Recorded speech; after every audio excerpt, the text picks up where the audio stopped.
হাদিসে আছে এই মহিলার একটা সন্তান আছে, এই সন্তানটা হামাগুড়ি দিতে জানে। মা চুলা জ্বালাইছে, কিন্তু তার ছোট বাচ্চাটাকে সে চুলার কাছে রাখে না। চুলার গরম বাতাসে যদি আগুনের কোনো ফুলকি সন্তানের গায়ে লেগে যায়, এ কারণে মা বারবার বারবার নিজের সন্তানটাকে দূরে রেখে আসে খেলনা দিয়া। কিন্তু মায়ের কাছে খেলনার চাইতে মায়ের কোল বেশি দাম। সন্তানের কাছে খেলনার দাম বেশি না, মায়ের কোলের মূল্য বেশি। সন্তানটা বারবার খেলনা বাদ দিয়া মার কাছে আসে, আবার মা রান্না বন্ধ করে নিজের সন্তানকে দূরে নিয়ে বসায় রেখে আবার চুলার কাছে একা আসে। সাহাবায়ে কেরাম দৃশ্য দেখছেন, আল্লাহর নবী নিজেও দেখতেছেন। আল্লাহর নবী সাহাবীদেরকে বললেন, এই সাহাবীরা, ও মায়ের মহব্বতটা দেখো। মা চায় না তার চুলার আগুনের ফুলকি বাতাসে উড়ে তার সন্তানের গায়ে লাগা যাক। এ কারণে সে তার সন্তানকে বারবার দূরে বসায় দিয়ে আসে, সন্তানের গায়ে যেন চুলার আগুনের ফুলকি লেগে না যায়। রাসূল বললেন, সাহাবীরা, এ মা এই সন্তানটাকে যতটুকু ভালোবেসে নিজের চুলার আগুন থেকে বাঁচাইতে চায়, এ মায়ের চেয়েতে 1000 কোটি গুণ বেশি ভালোবাসে মহান আল্লাহ তার এক একটা গোলামকে। মহান আল্লাহ চায় না আল্লাহর চুলা দোজকের আগুনের ভেতরে আল্লাহর কোনো আদরের গোলাম পড়ে যায়। এবং আমার পরেও দেশের বিজ্ঞ বুজুর্গ ওলামা হযরতগণ কথা বলবেন। আমি বরকতের নিয়তে আপনাদের সামনে সূরা আলে ইমরানের মশহুর আয়াতে কারিমা আপনাদের সামনে তিলাওয়াত করেছি, মশহুর হাদিস আপনাদের সামনে পেশ করেছি। এগুলোকে সামনে করে কিছু কথা আপনাদের সামনে বলবার ইরাদা রাখি। আল্লাহ তাআলা কিছু উপকারী কথা আপনাদের কানে পৌঁছাইবার তৌফিক দান করেন। আপনারা দোয়া করুন, বলুন আমিন। এই পৃথিবীতে যত মানুষ আছে, সব মানুষগুলো দুই ভাগে ভাগ হয়ে যাবে। একদল মানুষ জান্নাতের বাগানে জায়গা পেয়ে যাবে, আর আরেক দল মানুষকে দোজকের আগুনের ইন্ধন হতে হবে। জান্নাতে তারাই যেতে পারবে যাদের উপরে মহান আল্লাহ সন্তুষ্ট হবে এবং যারা তাদের জিন্দেগির গুনাহ খাতাকে মাফ করাইতে পারবে, তাদের অপরাধ থেকে তারা মুক্ত হতে পারবে, অপরাধ থেকে মাগফিরাত নিতে পারবে, তারা আল্লাহ পাকের জান্নাতে চলে যাবে। এই পৃথিবীতে যদি একটা অপরাধ কেউ করে, কবিরা গুনাহ, কোনো মুমিন যদি একটা কবিরা গুনাহ করে, একটা অপরাধ করে কবিরা গুনাহ, তাহলে এই একটা কবিরা গুনাহই তাকে দোজকের আগুনে নিক্ষেপ করার জন্য যথেষ্ট। একটা কবিরা গুনার কারণেও দোজকের আগুনে যাওয়া লাগতে পারে। এ কারণেই চালাক চতুর মুমিনরা গুনাহমুক্ত জীবনযাপন করে, কারণ জান্নাত পেতে হলে গুনাহমুক্ত হতে হবে। জান্নাত পবিত্র জায়গা, আল্লাহ পাক পবিত্র, আল্লাহ পাকের জান্নাত পবিত্র। আল্লাহর জান্নাতে শুধুই মাত্র পবিত্ররাই জায়গা পাবে। কোনো মুশরিক, গুনাহগার, গুনাহযুক্ত, অপবিত্র কেউ আল্লাহর জান্নাতে যেতে পারবে না। এ কারণেই সাহাবায়ে কেরাম রিজওয়ানুল্লাহি আলাইহিম আজমাইন, ওনারা একটি কবিরা গুনাহ কবরে নিয়ে যান নাই। জামাতে সাহাবার প্রত্যেকেই, এই এদিকে তাকান, সোজা করেন, হাত সোজা করেন, উঠান, হাত সোজা করেন, কথা শোনেন, দোনো হাত সোজা করেন, নাড়াচাড়া দেন, জবান খুলে আমার সাথে কথা বলেন, জবান খুলে বলেন সুবহানাল্লাহ, উচ্চ আওয়াজে আওয়াজ করে বলেন আলহামদুলিল্লাহ, লা ইলাহা ইল্লাল্লাহ,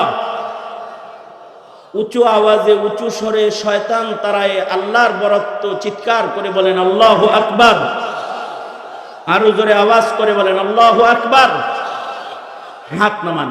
এই যেমন আমার দিকে ছিলেন ছাত্র তলবে ইলম ভাইদের সংখ্যা বেশি, মাশাআল্লাহ, আল্লাহ পাক বরকত দান করুক। সকলকে এই দিকে থাকার জন্য আবেদন জানাইতেছি।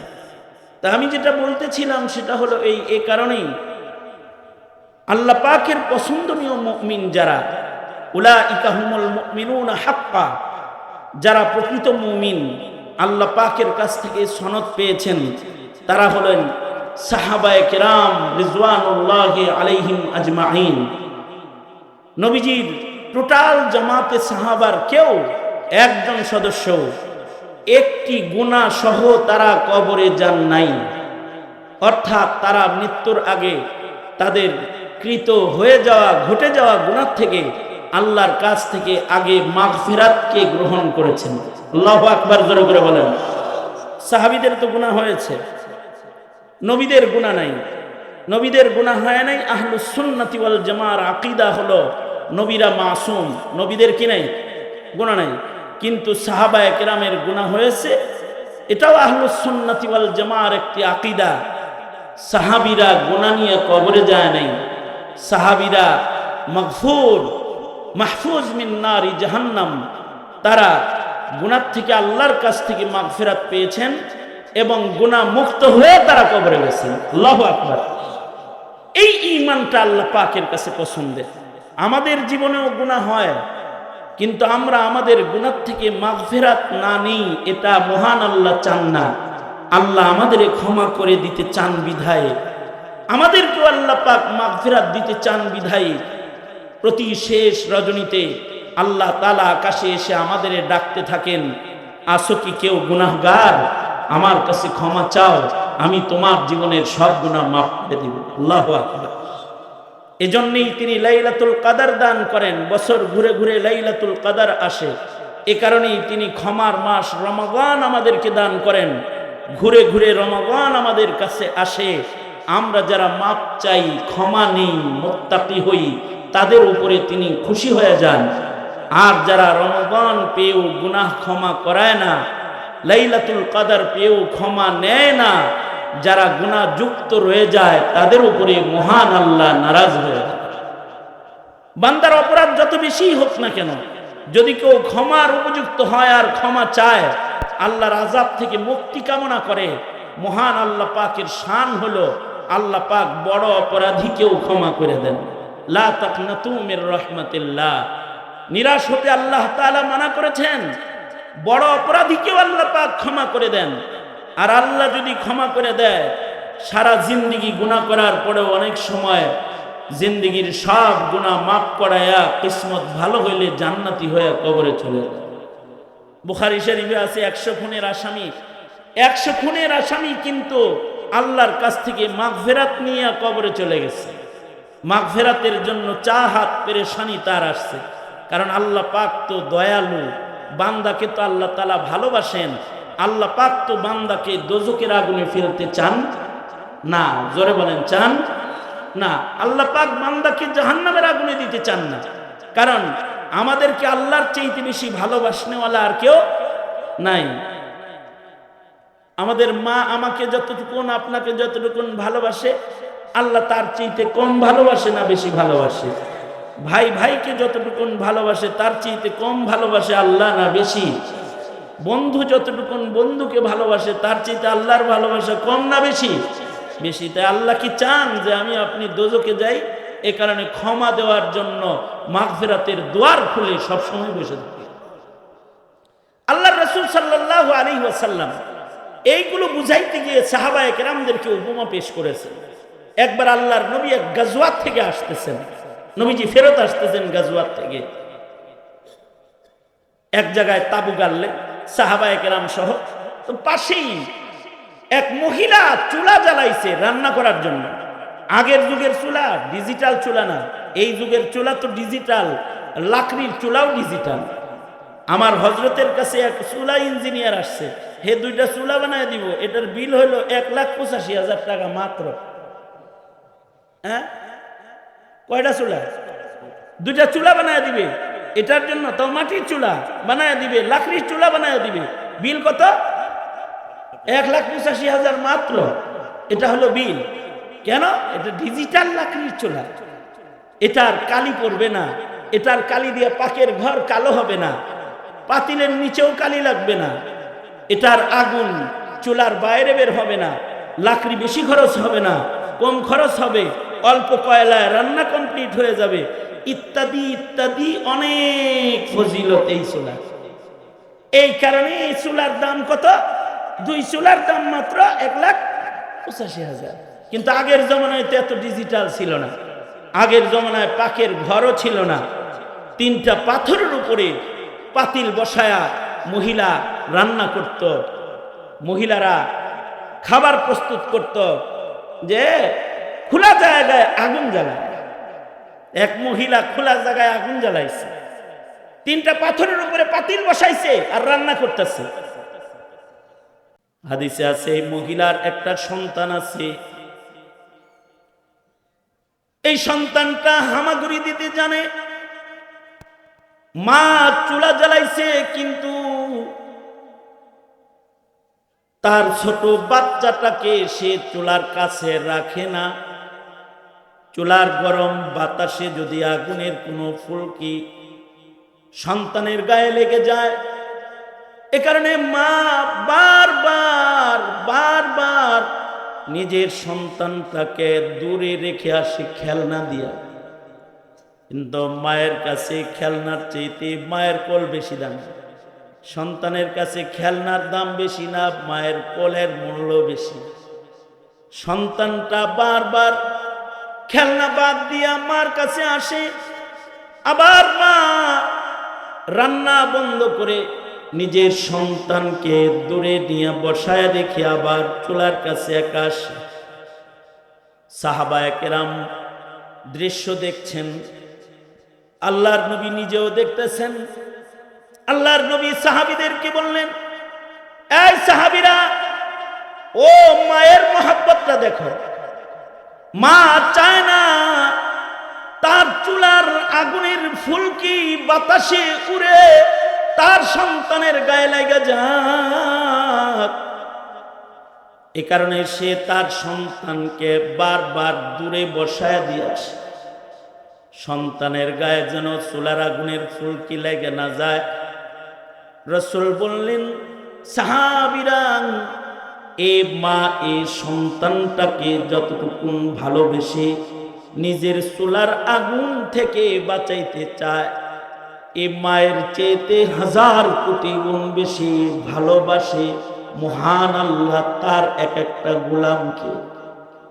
মহান আল্লাহ চায় না আল্লাহর চুলা দোজকের আগুনের ভেতরে আল্লাহর কোনো আদরের গোলাম পড়ে যায়। এটা মহান আল্লাহ চান না। আল্লাহ চান বান্দা ক্ষমা পেয়ে যায়। এ কারণেই মাহফিলে আমরা বসি, হাদিস বলে, নবীজি বলে, আল্লাহ বান্দাকে ক্ষমা করতে থাকে। আল্লাহু আকবার জোরে বলেন। আমরা মসজিদে যাই তো আমাদেরকে ক্ষমা করতে থাকে, আমরা কোরআন পড়তে বসি আমাদেরকে আল্লাহ তাআলা ক্ষমা করতে থাকে। আমরা শেষ রজনীতে উঠে মুখে যদি উচ্চারণ করি আস্তাগফিরুল্লাহ, আল্লাহ তাআলা জিন্দেগীর গুনাহ সব মুহূর্তের ভেতরে ক্ষমা করে দিতে থাকে। কারণ আল্লাহ চান না তো যে আমরা দুজকের আগুনের ভেতরে পড়ে যাই।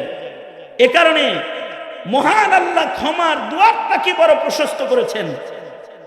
আর আল্লাহ পাকের এই ভালোবাসার কারণে বড় বড় আসামিরাও আল্লাহর কাছ থেকে সহজে মাগফিরাত পায়, কারণ বান্দাকে আল্লাহ ভালোবাসেন বেশি। এ কারণে 100 খুনের আসামিকে ক্ষমা করে দিয়েছেন। ইমামে বুখারী রহমাতুল্লাহি আলাইহি বনি ইসরাইলের ওয়াকিআতকে একত্রিত করেছেন, ক্ষমার ওয়াকিআত যা রাসূল বর্ণনা করেছেন এগুলোকে এক জায়গায় করেছেন। বুখারী শরীফে আলাদা তারজামাতুল বাব কায়েম করেছেন ইমাম বুখারী। এরপরে আল্লাহ বড় বড় আসামিদেরকে যে মাফ করছেন, এইটা আল্লাহ তাআলার ক্ষমার বর্ণনা আল্লাহর রাসূল সাহাবায়ে কেরামদেরকে শোনাইছেন।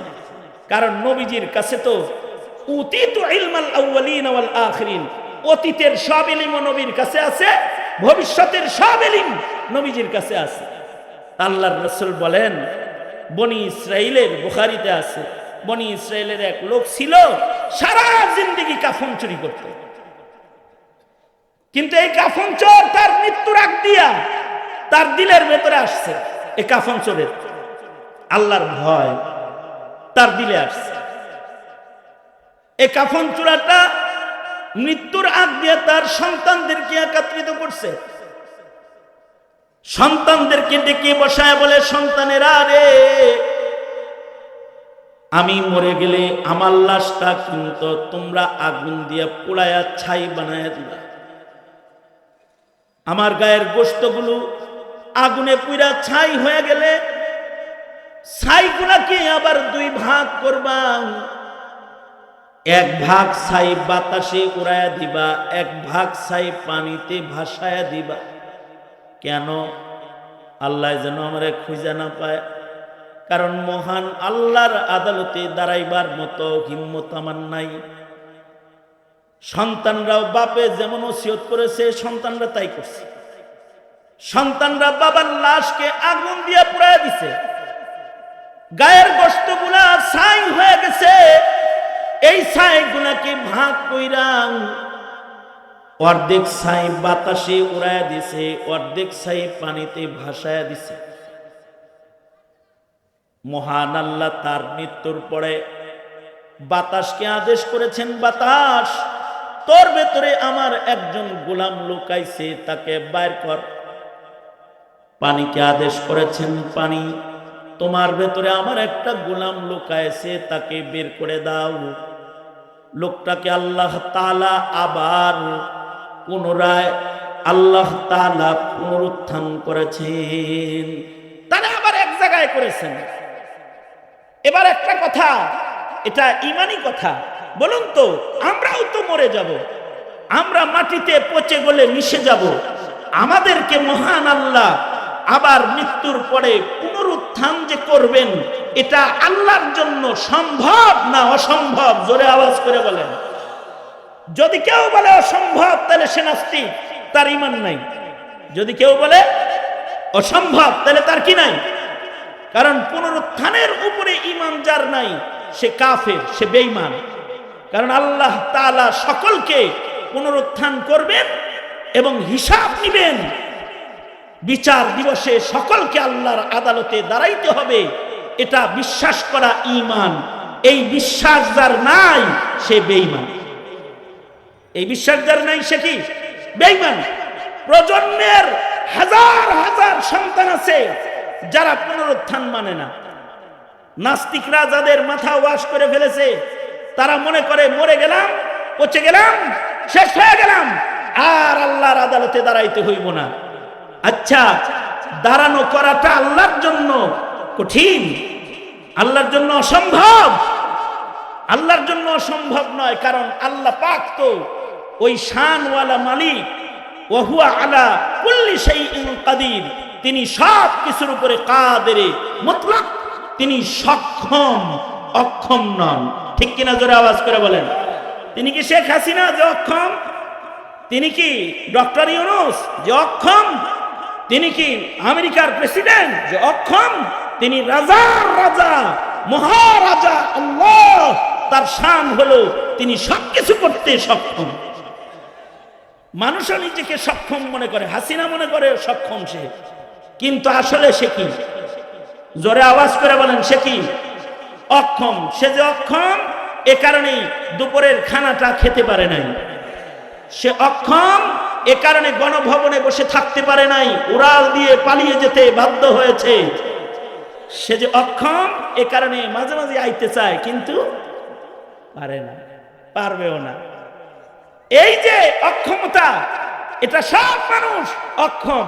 মানুষ অনেক কিছু করতে চায় কিন্তু সে করতে পারে না, কারণ অক্ষমতা মানুষের সিফাত আর সক্ষমতা আল্লাহর গুণ। সক্ষমতা কার গুণ? জোরে আওয়াজ করে বলেন। সরাপা আজজি হোনে, सरापा आजजी होने ने बंदा कर दिया हमको, वगरना हम खुदा होते जो दिल बे आरज़ू होता, वगर ना हम खुदा होते जो दिल बे आरज़ू होता। আমরা কোনো কিছুই পারি না যতক্ষণ না আল্লাহ তৌফিক না দেন। কারণ আমরা বান্দা, আর আল্লাহ পাক তিনি তৌফিক দাতা মালিক আল্লাহ, তিনি সব কিছু করনে ওয়ালা। আমরা অক্ষমতায় জর্জরিত, আর আল্লাহ তাআলা সক্ষমতার গুণে গুণী, তার জন্য সব কিছু সক্ষম। আমাদের জন্য অক্ষমতা, যতক্ষণ না সক্ষমতা তিনি দান না করেন ততক্ষণ পর্যন্ত এক চুল এক কদম আগানোর ক্ষমতা আমাদের থাকে না। আমাদের এক হুজুর বলতেছিলেন আমাদেরকে, তোমরা কতটা অক্ষম, আমরা কতটা অক্ষম। দেখছ, তোমার আমার যদি পেশাবে ধরে তাই আমরা ঠিক থাকতে পারি না। কি যদি খালি মুতে ধরে, মুতে চাপ দেয়, তাইলে কি করতে পারে না, নিজে ঠিক থাকতে পারে না। এইটা হলো বান্দার অক্ষমতা। আমাদের এক হুজুর মজা করতেন আমাদের সাথে। উনি বলতেন, আচ্ছা বলো তো বাবা, মাদ্রাসার ছেলেরা যে কখনো কখনো এক আঙ্গুল উঠায়, কখনো কখনো দুই আঙ্গুল উঠায়, কি লেগে উঠায়? তো একজন কয়, হুজুর পেশাবে ধরলে এক আঙ্গুল উঠায়, পায়খানায় ধরলে দুই আঙ্গুল উঠায়, কারণ কি বলো তো? ওই সময় ছোটটা করে এক আঙ্গুল, এই সময় বড়টা করে দুই আঙ্গুল। হুজুর বললেন, ব্যাখ্যা ভুল। কেন? ব্যাখ্যা হলো, সঠিক ব্যাখ্যা হলো, এক আঙ্গুল উঠায় বলে যে হুজুর আমি একটা কাজ করতে যাব, কম সময় হলেও চলবে, শুধু মুতে করব। কি বলে? এই স্যার কি কয়? শুধু মুতে করব, এই জন্য সময় কম লাগবে, এক আঙ্গুল। কিন্তু দুই আঙ্গুল যখন উঠায় তখন বলে, হুজুর আমার দুটি সিদ্ধি রানিং হবে, এটা ধুইতে সাফ করতে সময় বেশি লাগবে, তাই দুই আঙ্গুল আমাকে একটু সময় বেশি দিবে। কারণ এই দুই আঙ্গুলে উঠায় কখন? দুই কামে ধরে কখন? যখন তখন। দুই কাম এজন্য, কারণ মানুষ অক্ষমতায় জর্জরিত। মানুষ কেউ যদি নিয়ত করে যে আমি এক কাম করুম, শুধু হাঁটমু মুখমু না, এটা সম্ভব না। যদি সামনে টাইট করে বাইন্ধা হলো তাও সম্ভব না, এক ফোঁটা বাইরে হয়েই যাবে। কারণ শুধু একটা করা সম্ভব নয়। যদি একটা করা সম্ভব হইতো তো আমার হুজুর কইছে, তাহলে সামনে যেরকম চেন লাগায় ইমার্জেন্সি ডোর, পিছনেও একটা চেন লাগাইতো ইমার্জেন্সি ডোর। কারণ পিছনে ইমার্জেন্সি ডোর লাগায় কোনো লাভ না, কারণ শুধু পিছন দিয়ে কোনো কিছু ডেলিভারি দেওয়া যায় না, ওইটা দিতে গেলে এইটা হয়ে যায়। এইরকম অক্ষমতা হলো মানুষের অক্ষমতা। এই অক্ষমতার চাদরে জর্জরিত শেখ হাসিনা, এই অক্ষমতার চাদরে জর্জরিত ডক্টর ইউনূস, এই অক্ষমতার চাদরে জর্জরিত ডোনাল্ড ট্রাম্প। পৃথিবীর যত মানুষ আছে সব অক্ষম। সুতরাং অক্ষম গোলামদের সক্ষম মালিকের সাথে ধৃষ্টতার আচরণ আল্লাহ তাআলা কখনো বরদাস্ত করেন না। এ কারণে মানুষ তারা আল্লাহর সাথে অধ্যক্ষের আচরণ করবে না, কারণ মানুষ তো দুর্বল। মানুষ কি দুর্বল? দুর্বল করে আল্লাহ এদেরকে বানাইছেন। সঙ্গত কারণে সবল মালিকের কাছে মানুষ সব সময় নত হয়ে থাকবে। সবাই কার কাছে নত হবে? জোরে আওয়াজ করে বলেন। হয় না? আরো জোরে চিল্লায় আওয়াজ করে জোরে বলেন, কার কাছে নত হবে? আল্লাহর কাছে নত হবে। কারণ সক্ষম একজন আল্লাহ, অক্ষম সব মাখলুকাত, সবাই অক্ষম। মানুষ যেহেতু অক্ষম আর আল্লাহ যেহেতু সক্ষম, মানুষ চেষ্টা করতেছে পালাবে, নিজের আগুন দিয়ে পুরাইছে, ছাই বানাইছে, বাতাসে লুকাইছে, পানিতে লুকাইছে। কিন্তু সক্ষম মালিক আল্লাহ তাআলা, আল্লাহ পাকের শান জাহির করলেন। বাতাস ও পানির ভেতরে লুকায়া থাকা গোলামটাকে আল্লাহ তাআলা বাইর করলেন। এবার যখন বান্দাটা অস্তিত্বে এসে গেছে, আল্লাহর নবী বলেন, আল্লাহ তাআলা বান্দাকে জিজ্ঞাসা করলেন, এই বান্দা, নিজেরে আগুনে পোড়ায়া ছাই বানালি কেন? নিজেকে পানিতে বাতাসে লুকাইলি কেন? বান্দা বলে, আল্লাহ, আপনার ভয় করেছি, আপনাকে আমি ভয় পাই, আপনার আদালতে দাঁড়াইতে আমি ভয় পাই। আল্লাহর রাসূল বলেন, বান্দার এতটুকু তাকওয়াল্লাহ মহান মালিকের কাছে এত পছন্দ হয়ে গেছে। আল্লাহর নবী বলেন, আল্লাহ তাআলার সাথে সাথে বললেন, বান্দা যাও, আমার ভয়ে যেহেতু এই কামগুলা তুমি করেছো, আমি তোমাকে মাফ করে জাহান্নামের আগুন থেকে মুক্তি দিয়ে দিলাম, তোমাকে ক্ষমা করে দিলাম। এটা হলো আল্লাহর ভয়, যে আল্লাহ বান্দাকে এত ভালোবাসে যে এতটুকুন ভয় যদি কেউ আল্লাহকে করে, তা আল্লাহ তাআলা তাকে ক্ষমা করে দেয়, মাফ করে দেয়। কারণ ক্ষুধা ভীতির মূল্য রবের কাছে অনেক।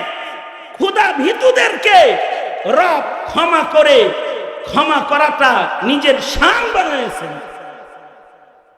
এখন এই লোক তো এরকমও হইতে পারে, মুতাকাল্লিমিনরা বলে এই লোক তো পুনরুত্থানই মানে না, যে কারণে সে নিজেরা আগুন দিয়ে পুরাইছে, সে বাস বাদাল মত মানে না।